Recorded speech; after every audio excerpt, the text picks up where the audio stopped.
sa akin yon. Gusto ko magpasalamat una sa lahat. Nagsimula po ito, nakilala niyo po ako sa isang programang tinatawag na Wawawi. Tinuloy lang po ng TV5. Naging bridge lang po ang TV5 sa bibigay ng saya at pag-asa.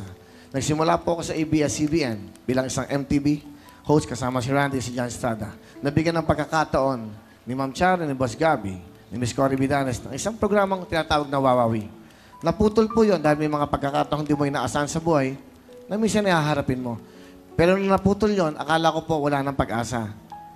Naglagay po ng tulay ang TV5 para po sa inyong lahat. Natuloy po ang programang Wawawili, Willing Willy, at ang Real Time Big Time. Tulong-tulong lang po sa buhay. Mawawala ho kami dahil sa aming paningin, masyadong mahal kami. Pero hindi po totoo yun.